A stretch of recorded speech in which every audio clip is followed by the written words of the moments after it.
Picture this: an 8-year-old girl waking up on her birthday morning, bouncing out of bed with that pure excitement only kids can feel. That was me, Skylar, on what should have been the most special day of the year. I had been counting down for weeks, imagining the surprise breakfast, the wrapped presents, maybe even a small party with my favorite chocolate cake. But as I tiptoed downstairs in my pajamas, heart racing with anticipation, the kitchen was empty and quiet. No decorations, no birthday girl banner, just the usual morning routine playing out around my 5-year-old brother Mason. Before we dive into what happened that morning, let me know where you are watching from and hit that like button if you have ever felt overlooked in your own family. And trust me, you will want to stick around for how this story ends, because what started as forgotten birthdays became a 15-year journey that completely changed my life. That first forgotten birthday hit differently than I expected. I stood in our kitchen doorway watching my parents, David and Patricia, rush around Mason, who had supposedly woken up feeling sick. He was sprawled dramatically across the living room couch, milking every ounce of attention from what seemed like a simple stomach ache. Mom was taking his temperature every 10 minutes, while Dad prepared special bland foods that Mason claimed he could tolerate. Nobody looked up when I entered the room. Nobody said those magical words I had been waiting to hear. Instead, I got a quick ruffle of my hair from Dad as he hurried past with Mason's breakfast tray. The birthday girl felt completely invisible in her own house. As the hours passed, I kept expecting someone to remember. Maybe they were planning a surprise, I told myself. Maybe they were just waiting for the right moment. I helped with household chores, hoping to remind them indirectly that today was different, special mine. But Mason's needs seemed to consume every minute of their attention. He wanted this drink, then that snack, then someone to sit with him, then different pillows arranged just right. By evening, my hope had faded to a hollow ache in my chest. During dinner, I finally whispered, "Mom, do you know what today is?" The look of panic that flashed across her face told me everything. She and Dad exchanged one of those quick parental glances before rushing into apology mode. Within an hour, Dad had driven to the grocery store and returned with a generic sheet cake from the bakery section. We sang happy birthday in our dimly lit dining room, Mason still wrapped in his blanket and complaining that the sugar might make him feel worse. I blew out 8 candles while telling myself that at least they remembered eventually. At 8 years old, I was already learning to make excuses for the people who should have been making excuses to me. This became the pattern I would recognize years later, though I could not name it then. Mason was what child psychologists call the golden child, the one who could do no wrong, whose every need took precedence over everyone else's. Meanwhile, I was becoming the invisible child, the one expected to be mature, understanding, and self-sufficient. Every small achievement Mason made was celebrated like a major victory. When he learned to tie his shoes at 6, Mom called Grandma to share the exciting news. When I made honor roll that same semester, the response was a distracted, "That is nice, honey," before the conversation shifted back to Mason's latest art project. I learned that my successes were expected, while his were miraculous. The space in our house reflected this dynamic too. Mason had the larger bedroom with the better view, while I got the smaller room next to the noisy furnace. When I asked about switching rooms, I was told that Mason needed the extra space for all his toys and activities. When Mason wanted my favorite stuffed animal, I was expected to share because good big sisters are generous. When I wanted to play with his toys, I was told they were too advanced or too delicate for me to handle. 4 years later, my 12th birthday arrived with all the awkward intensity of early adolescence. This was the age when girls really start needing their mothers, when birthdays begin to matter in more complex ways. I had started developing feeling self-conscious about my changing body, dealing with friend drama at school. More than ever, I craved that special parent-child connection that birthdays could provide. But Mason, now 9, had discovered the power of manufactured crises. On the morning of my 12th birthday, he launched into a full-scale meltdown because Mom had said no to buying him the latest video game. Not later, not for his birthday, not for Christmas, but right now immediately because his friend had gotten one, and it was not fair that he had to wait. The tantrum was epic, even by Mason's standards, screaming, crying, throwing himself on the floor, claiming that we did not love him, and that his life was ruined forever. Mom and Dad went into crisis management mode, completely absorbed by the emergency of Mason's disappointment. They spent the entire day trying different strategies to calm him down, eventually giving in and taking him to the electronics store. I spent my 12th birthday alone in our empty house, teaching myself to bake a cake from a box mix I found in the pantry. I remember standing in our kitchen, flour in my hair, trying not to cry as I mixed the batter. The cake turned out lopsided and the frosting was lumpy, but I lit a single candle and made a wish anyway. I wished for a birthday that felt like mine. When my family returned home that evening laden with shopping bags and a much calmer Mason, they found me cleaning up my amateur baking disaster. Mom saw the cake and her hand flew to her mouth. "Oh, sweetie," she said, "was today your birthday?" The question hit me like a physical blow. How do you forget your own daughter's birthday? How does an entire day pass without a parent remembering? Dad looked genuinely sorry as he helped me cut the uneven cakes, but their apologies felt hollow. They had spent hundreds of dollars and an entire day managing Mason's wants while completely forgetting my needs. The message was clear: even if unspoken, his feelings mattered more than my milestones. High school brought new challenges and deeper realizations about my family's dynamics. By now, the pattern was so established that I had stopped expecting anything different. I had learned to anticipate my own needs, to celebrate my achievements privately, to find validation outside our household. But my 16th birthday represented something I could not quite let go of: the American dream of the Sweet 16. Every girl in my school talked about their Sweet 16 plans. Some families went all out with big parties, but even the modest celebrations felt magical to me. I had been working a part-time job at a local diner, saving money for months to buy myself a beautiful navy blue dress I had seen in a boutique window. I imagined wearing it to a small family dinner, maybe inviting a few close friends over for cake. Nothing elaborate, just acknowledgement that this milestone mattered. Mason was 13 now, old enough to understand what he was doing, but still young enough to get away with it. His manipulation skills had grown sophisticated over the years. He had learned exactly which buttons to push to create maximum parental attention, and he seemed to have an uncanny ability to sense when that attention might shift elsewhere. The night before my birthday, I could barely sleep with excitement. I had hung the dress carefully in my closet and planned a simple day that I hoped my parents might actually participate in. But Mason must have sensed something was brewing, because he launched into one of his most calculated performances yet. He decided that he absolutely had to go to his friend's house for a sleepover, and when Mom said no, because it was a school night, he escalated to levels I had never seen. This was not just a tantrum. This was psychological warfare. He screamed that we all hated him, that he was going to run away, that he would tell his school counselor that his family was mean to him. He worked himself up until he was hyperventilating, then claimed he could not breathe and needed to go to the emergency room. Mom and Dad panicked completely. They decided that Mason was having some kind of mental health crisis and that they needed to show him extra love and attention to prove he was valued. Their solution was to cancel all other plans and devote the entire weekend to Mason's emotional needs. My 16th birthday became collateral damage in their attempt to prove to their son that he mattered. I woke up that Saturday morning to find my parents making elaborate plans for a full day of Mason-centered activities. They were taking him to his favorite restaurant, then to a movie, then shopping for new clothes, then to visit his grandparents who lived 2 hours away. When I asked about my birthday, Mom looked genuinely conflicted for about 30 seconds, before explaining that Mason was going through something really difficult and needed their full attention right now. "We will do something special for you next weekend," she promised, but I could hear the emptiness in her words. Next weekend, it would be something else, some other Mason emergency that required all hands on deck. There was always something with Mason, always a crisis that somehow took priority over everything else in our family. I spent that day alone in my room, wearing the navy blue dress I had bought with my own money, looking at myself in the mirror and wondering what was so fundamentally wrong with me that my own parents could forget me so completely. I was 16 years old, sitting alone on my bed in a beautiful dress with nowhere to go and no one to see me.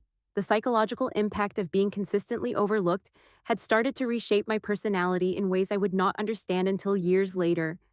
I had developed an almost supernatural ability to anticipate other people's needs while ignoring my own. I became the family mediator, the one who smoothed over conflicts, the one who made excuses for everyone else's behavior. I learned to be grateful for scraps of attention while watching Mason feast on unconditional devotion. At school, I was the friend everyone came to with their problems because I was such a good listener, so understanding, so willing to put their needs before my own. I dated boys who took advantage of my people-pleasing nature, who knew I would never demand too much because I had been trained to expect so little. I excelled academically, partly because achievement felt like the only way to earn love, but also because school was the one place where my efforts were consistently recognized. The worst part was not the neglect itself, but the gaslighting that came with it. When I tried to express hurt about missed birthdays or forgotten milestones, I was told I was being dramatic, selfish, or ungrateful. Mason's needs were always framed as more urgent, more legitimate, more deserving of family resources. I was expected to understand that his emotional well being was more fragile than mine, that he needed more support, more patience, more everything. By senior year, I had started to question my own perceptions. Maybe I was too sensitive. Maybe I was expecting too much. Maybe this was just how families worked, and I needed to be more grateful for what I had, instead of focusing on what I lacked. I buried my resentment so deeply that even I started to believe I was the problem. Graduation day arrived with all the pomp and circumstance our small town could muster. I had worked incredibly hard throughout high school, not just for grades, but for the validation that academic achievement seemed to provide. Being named valedictorian felt like proof that I mattered, that my efforts had value, that maybe my family would finally see me as worthy of their attention and pride. The irony was not lost on me that my greatest academic achievement came with the responsibility of giving a speech to the entire graduating class and their families. I had spent weeks crafting those words, trying to capture something meaningful about growth, perseverance, and the future that awaited us all. Public speaking terrified me, but the honor felt like validation I had been craving my entire life. The morning of graduation, Mason decided he absolutely did not want to attend the ceremony. At 17, he was old enough to stay home alone, but he made sure everyone knew how much he resented having to sacrifice his Saturday for his sister's boring school thing. He complained loudly about the uncomfortable chairs, the long ceremony, the fact that none of his friends would be there to hang out with. Mom and Dad went into their usual negotiation mode, trying to convince Mason that this was an important family event he should want to attend. They offered bribes, threatened consequences, and finally reached a compromise that Mason would come but could leave immediately after my speech. The fact that they were bargaining with him about attending his sister's high school graduation felt surreal, but I had long since stopped expecting anything different. The ceremony was everything I had imagined. Walking across that stage to receive my diploma, hearing my name announced as valedictorian, looking out at a sea of proud families cheering for their graduates. When I stepped up to the podium to give my speech, I searched the crowd for my parents' faces, hoping to see them beaming with pride. Instead, I found them hunched over their phones, clearly dealing with some Mason-related emergency via text message.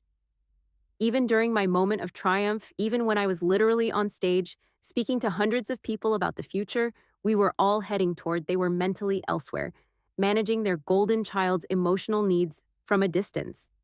I delivered that speech while watching my parents type frantically on their phones. I talked about perseverance and believing in yourself and reaching for your dreams while my own family demonstrated exactly how little my dreams mattered to them. The applause at the end felt hollow because the people whose approval I wanted most had not even heard the words I had worked so hard to craft. After the ceremony, while other families gathered for photos and celebrations, Mom and Dad were already making excuses about why we needed to get home quickly. Mason had apparently worked himself into a state about being left alone and was threatening to do something dramatic if they did not return immediately. My graduation day ended with a hurried lunch at a drive-through restaurant and a rushed family photo in our backyard. That night, alone in my room, surrounded by graduation cards from teachers and friends who had noticed my achievements, I finally acknowledged what I had been avoiding for years. My parents were never going to change. Mason was always going to be their priority, and I was always going to be the afterthought, the one expected to understand, the one who could take care of herself. The realization was both devastating and liberating. Devastating because it meant accepting that the parental love I craved would never materialize in the form I needed. Liberating because it meant I could stop waiting for them to see me and start building a life where I was valued for exactly who I was. I had already been accepted to college with a full academic scholarship, but my original plan was to stay local and commute from home to save money. That night, I made a different decision. I was going to move away not just for college, but for life. I was going to build relationships with people who chose to prioritize me, who celebrated my achievements, who remembered my birthday without being reminded. The confrontation happened 3 days later, during what should have been a family celebration dinner for my graduation. I had finally worked up the courage to tell my parents how their favoritism had affected me, how 15 years of being overlooked had shaped my self-worth, how I needed them to acknowledge the damage that had been done.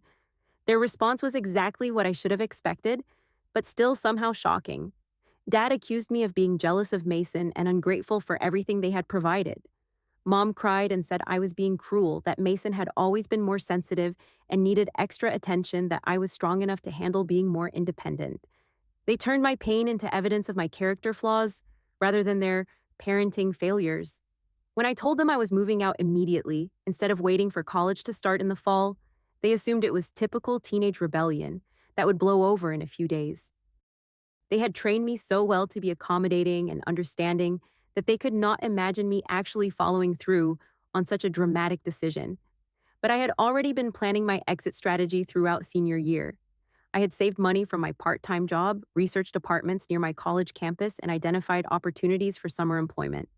Within a week of graduation, I had moved into a tiny studio apartment 2 hours away and started working double shifts at a local restaurant to pay my bills.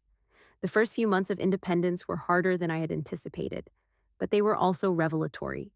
For the first time in my life, I woke up each morning in a space that was entirely my own, where my needs and preferences were the only ones that mattered. I could eat what I wanted, sleep when I was tired, and make plans without considering anyone else's emotional temperature.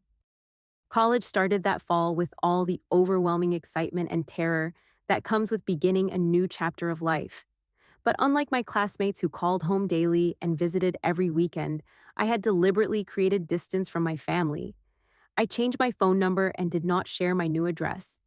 For the first time in 18 years, I was free to discover who I might become without constantly managing other people's feelings.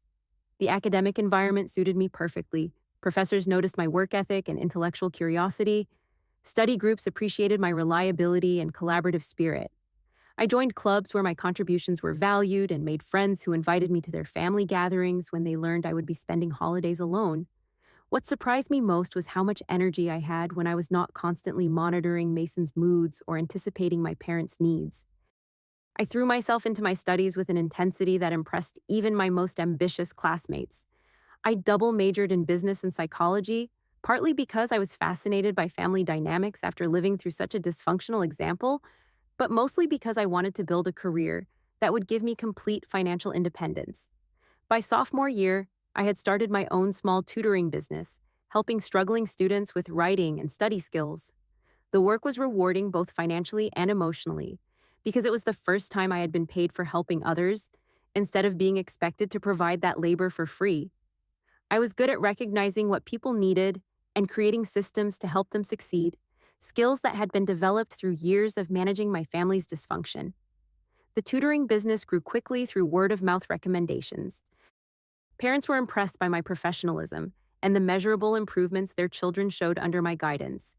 By junior year, I had hired 2 other students to help manage the demand, and by senior year, I was running a small company that served over 50 families in our college town. Romantic relationships were more complicated. I had to learn how to recognize red flags, how to set boundaries, and how to believe that I deserved to be treated with respect and consideration. My first serious boyfriend in college was kind but puzzled by my extreme independence. I had to consciously practice asking for help, expressing needs, and believing that someone might actually want to prioritize my happiness. The healing process was not linear or simple. There were lonely nights when I missed my family despite everything they had put me through. There were moments of self-doubt when I wondered if I had overreacted, if I was being too harsh, if other families dealt with similar dynamics without anyone running away. But each time I considered reaching out, I remembered the feeling of being invisible in my own home, and I stayed committed to building something better. After college, I moved to a bigger city and joined a technology startup as their head of operations. The company was developing educational software, and my background in both business and psychology made me valuable in ways I had never experienced. My colleagues respected my insights, included me in important decisions, and celebrated my contributions to our shared success.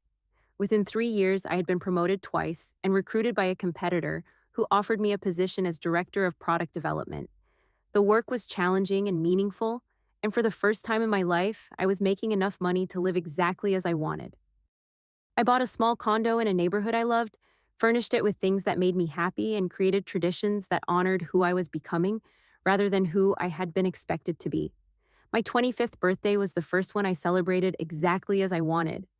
I invited 6 close friends to my favorite restaurant, wore a dress that made me feel beautiful, and gave a toast thanking them for showing me what it felt like to be truly seen and valued.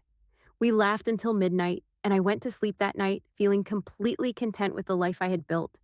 2 years later, I received an unexpected phone call from my mother. Mason had dropped out of college, moved back home, and was struggling with what sounded like serious mental health issues. He had burned through several jobs, accumulated substantial debt, and was making increasingly unreasonable demands on my parents' time and resources. Mom was calling because she hoped I might come home and help them figure out what to do. The conversation was surreal. After nearly a decade of no contact, she was reaching out not to apologize or rebuild our relationship, but to ask for my assistance with the same person whose needs had always superseded mine.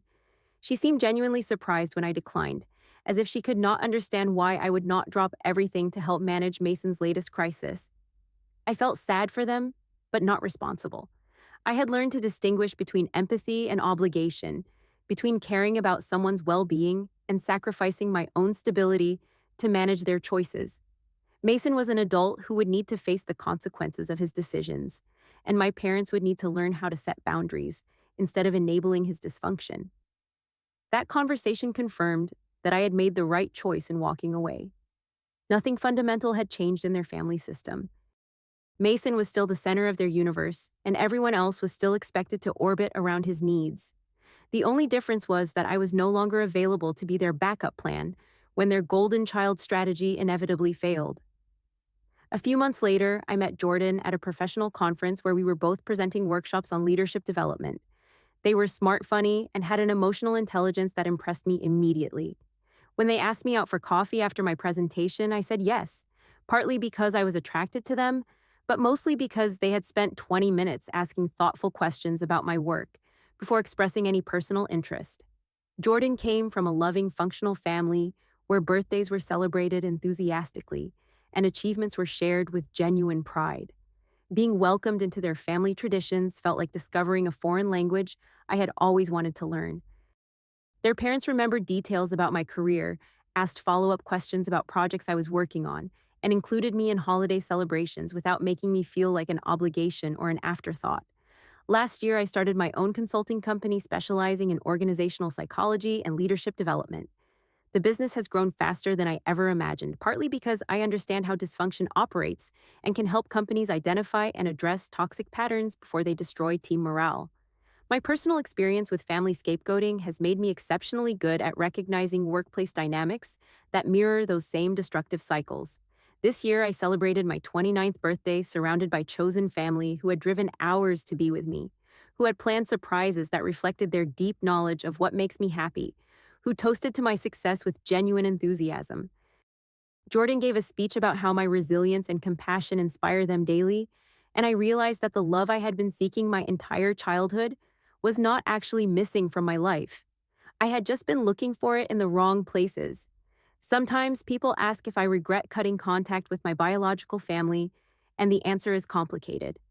I regret that they were incapable of providing the love and support every child deserves.